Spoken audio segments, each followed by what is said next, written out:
చక్కని సీతకి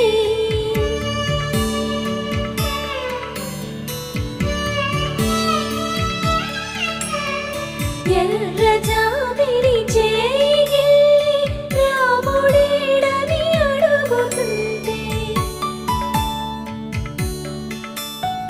చూడలేదని పెదవి చెప్పే చెప్పలేమని కనులు చెప్పే నల్ల పూసైన